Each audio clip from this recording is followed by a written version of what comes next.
بسم اللہ الرحمن الرحیم۔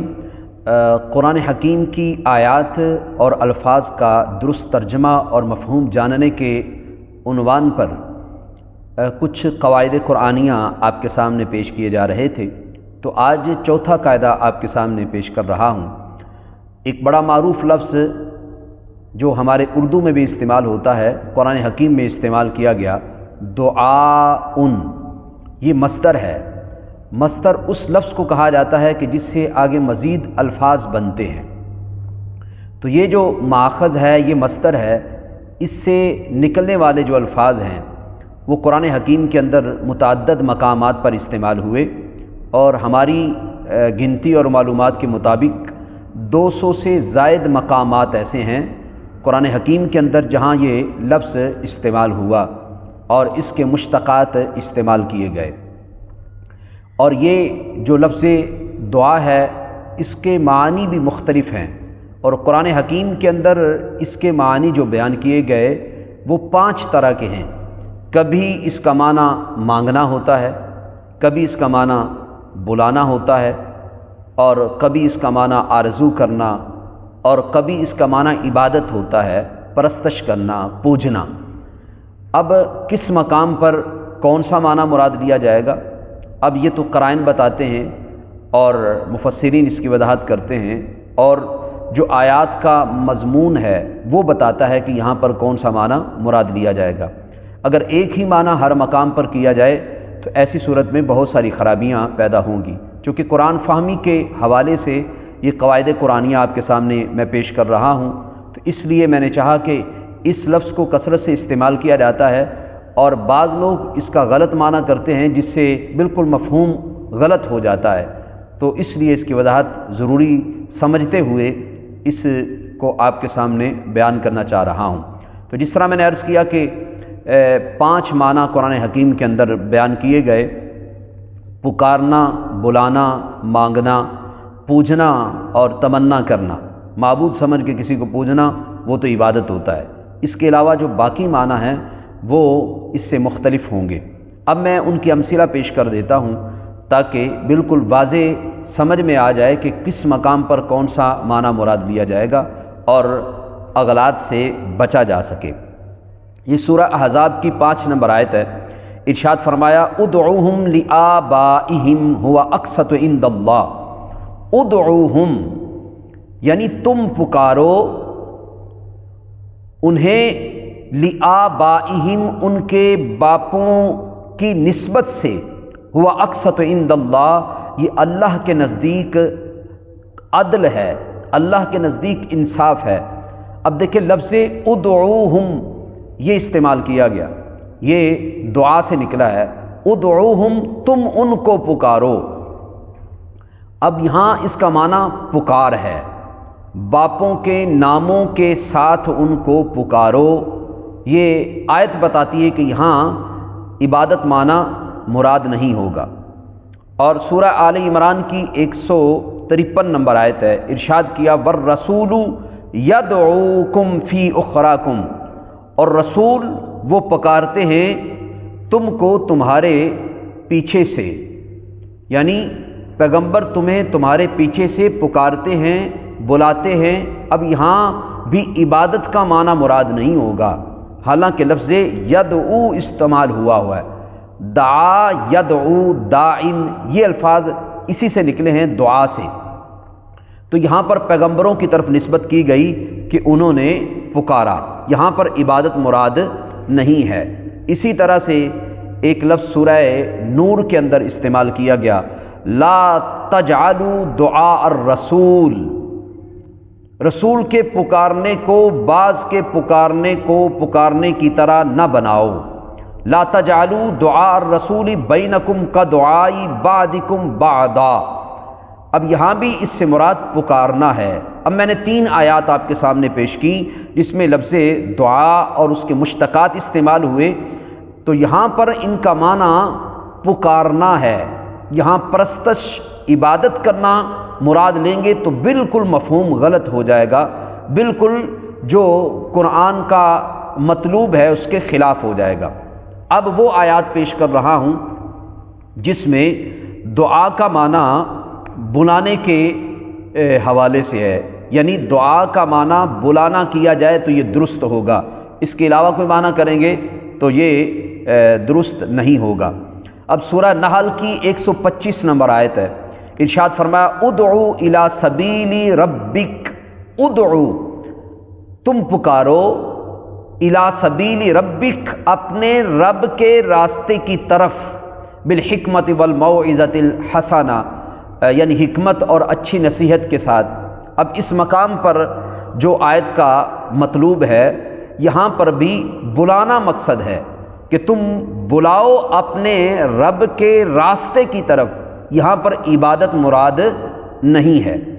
اسی طرح سے وَادْعُوا شُهَدَاءَكُم مِّن دُونِ اللَّهِ، وَادْعُوا تم بلا لاؤ اپنے مددگاروں کو اللہ کے سوا، اب یہاں بھی بلانا مراد ہے۔ پھر اسی طرح سورہ آل عمران کی 104 نمبر آیت ہے، وَلْتَكُن مِّنكُمْ أُمَّةٌ يَدْعُونَ إِلَى الْخَيْرِ، اور تم میں ایک ایسا گروہ ہونا چاہیے، يَدْعُونَ إِلَى الْخَيْرِ جو بھلائی کی طرف بلائے۔ اب یہ 3 آیات میں نے پیش کر دی جن کے اندر لفظ دعا کا معنی بلانا ہے۔ اب یہاں کوئی اور معنی کریں گے جیسے عبادت بعض حضرات معنی کرتے ہیں تو یہ بالکل غلط ہو جائے گا۔ اب وہ آیات آپ کے سامنے پیش کر رہا ہوں جس میں لفظ دعا کا معنی وہی دعا ہے جو ہم لوگ اردو کے اندر سمجھتے ہیں، یعنی اللہ تعالیٰ جل شانہ سے مانگنا۔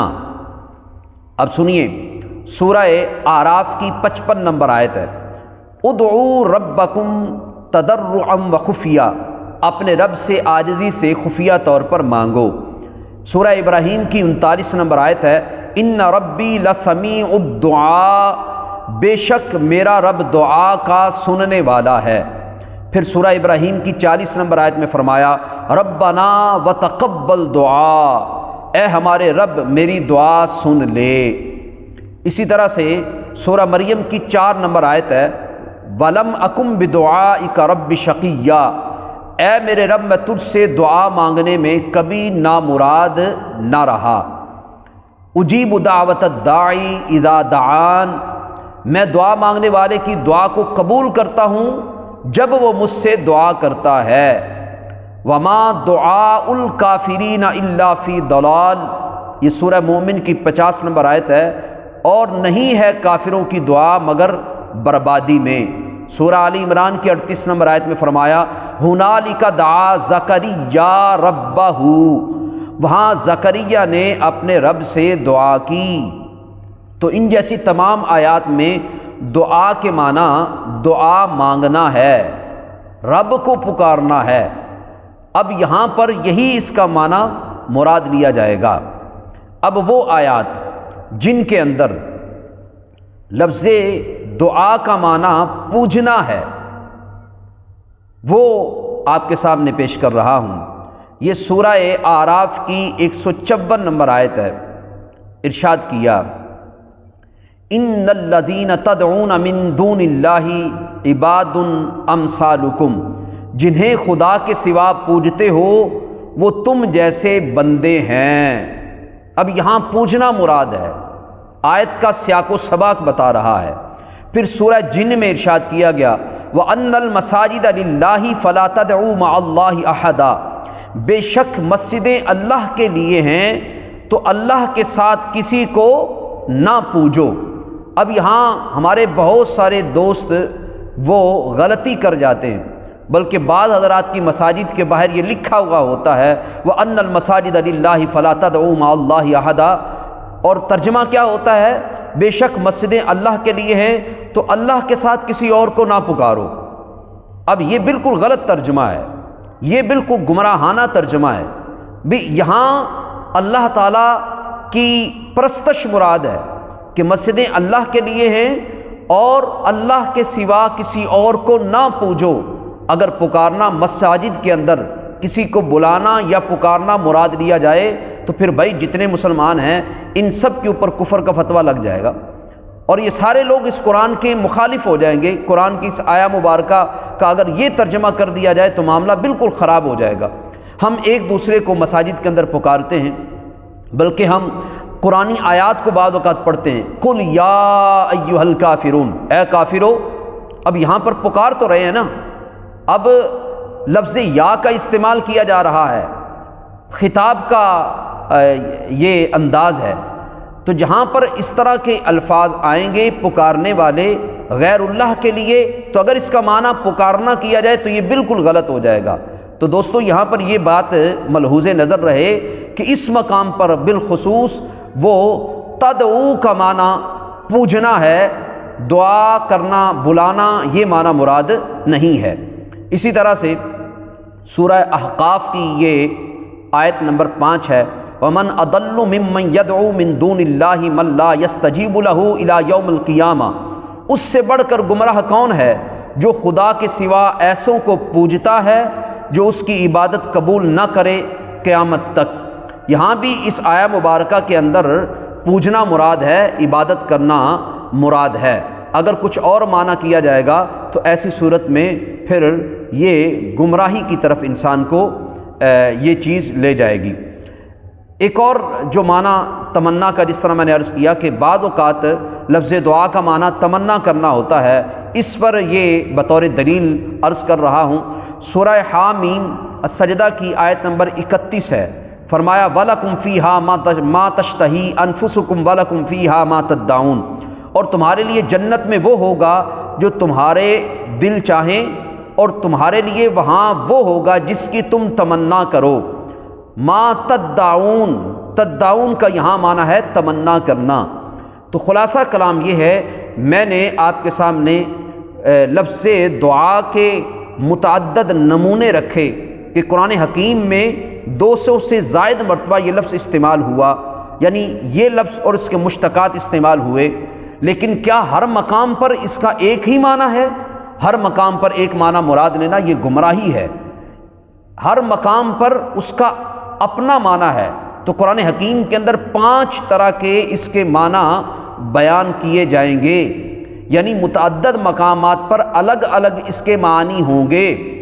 کہیں اس کا معنی مانگنا ہے، کہیں اس کا معنی بلانا ہے، کہیں اس کا معنی دعا کرنا ہے، کہیں اس کا معنی تمنا کرنا ہے، اور کسی مقام پر اس کا معنی عبادت کرنا ہے۔ تو ہر مقام پر الگ الگ اس کا معنی مراد لیا جائے گا، پھر بالکل کوئی خرابی پیدا نہیں ہوگی۔ اگر ایک ہی معنی ہر مقام پر کیا جائے، جس طرح کہ وَأَنَّ الْمَسَاجِدَ لِلَّهِ فَلَا تَدْعُوا مَعَ اللَّهِ أَحَدًا، بعض حضرات اس کے اندر پکارنا وہ شرک قرار دیتے ہیں کہ بے شک اللہ مسجدیں اللہ کے لیے ہیں، اور ان مساجد کے اندر اللہ کے سوا کسی اور کو نہ پکارو۔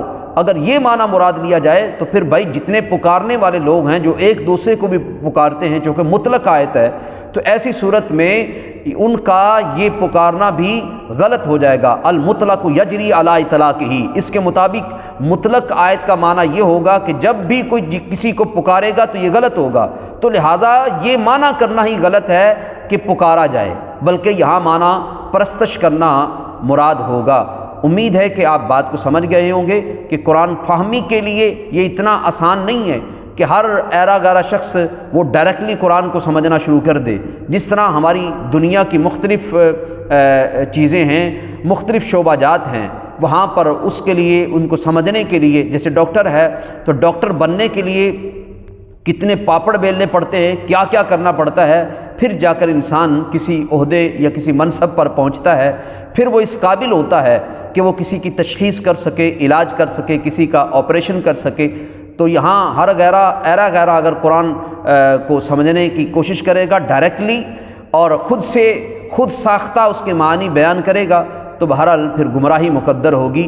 تو ہمارا یہ مقصود بھی اس اعتبار سے ہے، ہم یہی بات سمجھانا چاہتے ہیں، ہم نے قصد بھی یہ قرآن حکیم کو سمجھانے کے لیے یعنی اس اعتبار سے کیا ہے کہ لوگوں کے اندر جو اس عنوان پر غلط فہمیاں پائی جاتی ہیں ان کو دور کیا جا سکے۔ اللہ تعالیٰ آپ کو اور مجھے قرآن و سنت کا صحیح فہم و ادراک عطا فرمائے۔ وآخر دعوایا ان الحمد للہ رب العالمین۔